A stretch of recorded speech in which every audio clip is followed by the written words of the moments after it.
에브리싱 랠리가 일어났습니다.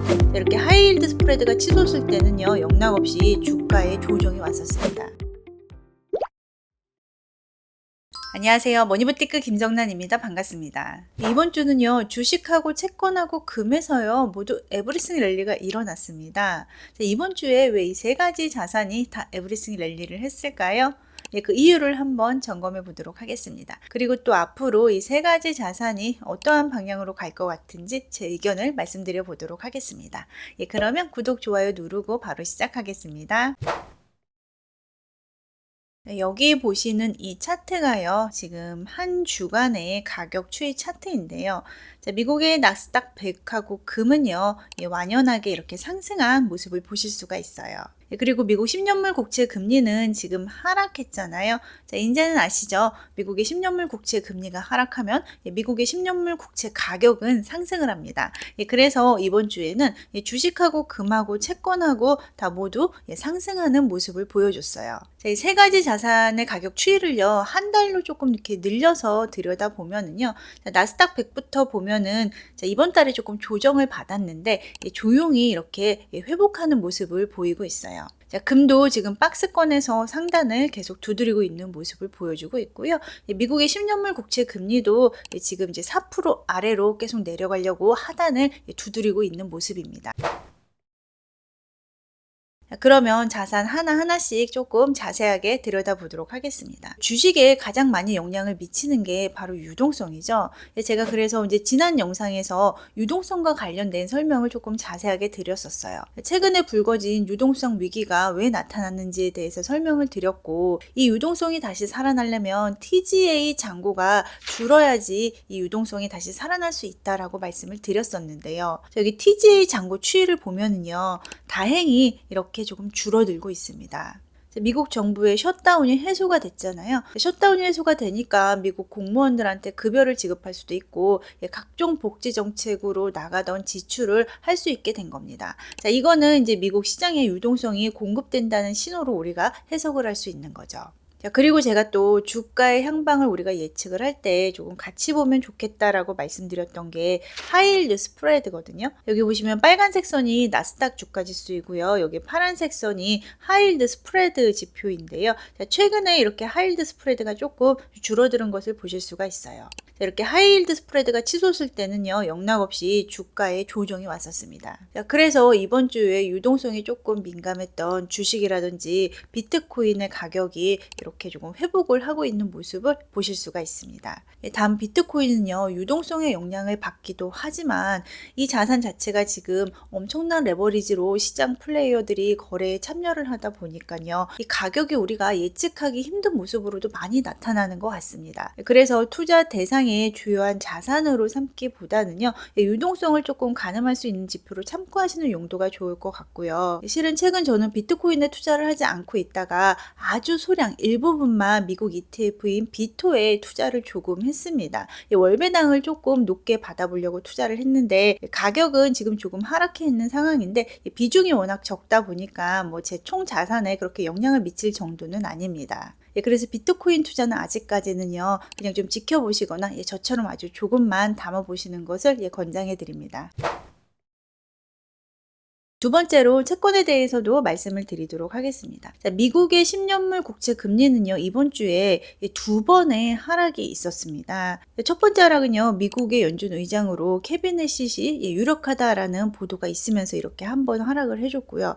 두 번째 하락은요, 베이지북이 공개가 되면서 이렇게 하락하는 모습을 나타냈습니다. 그렇지만 이번 주 금요일에 시장이 마감할 때는요, 금리가 다시 이렇게 조금 소폭 상승해서 마감한 모습을 보실 수가 있어요. 차기 연준 의장이 케빈 해시시 유력하다는 기사로 미국 10년물 국채 금리가 떨어졌잖아요. 이 이유는 무엇일까요? 케빈 해시시 친 트럼프 인사이기도 하고요. 지금 트럼프 대통령이 금리를 내릴 것을 굉장히 연준 의장한테 요구를 하고 있는데 그 요구를 잘 받아들일 걸로 시장이 보고 있기 때문에 시장 금리가 하락을 해준 겁니다. 그리고요, 연준에서 베이지북을 발표하고 나서도 금리가 하락했잖아요. 이 이유는 지금 연준에서 발표한 베이지북을 들여다보면 들여다보면은요. 노동 수요도 약해지고 소비 양극화도 심화됐다라고 보고가 됐기 때문에 자, 이를 위해서는 경기 부양을 위해서 금리를 더 떨어뜨릴 수 있는 가능성이 올라갈 거다. 자, 이렇게 보고 금리가 떨어진 겁니다. 그런데 지금 미국 10년물 국제 금리가요. 3.95% 밑으로는 잘 안 떨어지고 있거든요. 그 이유가 뭐냐면 매 분기 발표되는 SAP를 한번 들여다보면은요. 이 SAP에서 내년에 미국의 기준금리 인하를 한 번 정도로 보고 있기 때문이에요. 미국의 10년물 국채 금리가요. 우리가 원하는 3.9% 아래까지 떨어져 주려면은요. 몇 가지 상황이 더 필요해요. 자, 첫 번째는요. 이제 SAP가 매 분기마다 발표가 되는데 자, 그러면 이번 12월에도 발표가 되잖아요. 자, 그래서 이번 12월에 발표되는 SAP에서 미국의 기준금리 전망이 이 레벨보다 한 단계 더 내려가는 게 필요하고요. 또 이제 내년에 케빈 시시 연준 의장이 된다라고 해도요. 자, 연준 의장 마음대로 금리를 내릴 수는 없어요. 자, 연준 의장이 금리 내리는 결정을 하기 위해서 각종 경제 지표가 뒷받침이 돼줘야 금리가 더 떨어질 수 있을 겁니다. 기준금리를 떨어뜨리기 위한 경제지표가 뒷받침된다는 이야기는요. 아무래도 경제지표가 안 좋게 나오거나 고용이 악화되는 환경을 얘기를 하잖아요. 자, 그런데 제가 매번 말씀드린 것처럼 실제로 이러한 경제지표가 발표가 된다. 그러면 저쪽 한편에 있는 주식시장은 흔들릴 겁니다. 자, 그래서 두 개 같이 담고 있는 거 잊지 마시고요. 그런데 아직 경제지표는 탄탄하죠. 그래서 주식이 아직까지 견고하게 조정을 받아도 다시 상승을 해주고 있는 겁니다. 그래서 두 가지 자산 잘 조율해서 들고 계시면 좋을 것 같아요. 또 더불어서 한 가지 자산 더 들고 있으면 좋은데요. 그 자산은 바로 금입니다. 이 금은 제가 이제 지난번 이렇게 박스 구간에서 조정을 받았던 모습이 이번에도 나타날 것 같다라고 말씀을 드렸었는데요. 금이 지금 다시 박스권 상단을 두드리고 있어요. 여기서 이제 다시 떨어질 수도 있고 이제 여기서 다시 이렇게 뚫고 올라갈 수도 있을 것 같은데 이거를 맞추는 게 조금 쉽지 않다 보니까 제가 이제 금은 적립식으로 계속 담고 있자라고 말씀을 드리고 있습니다.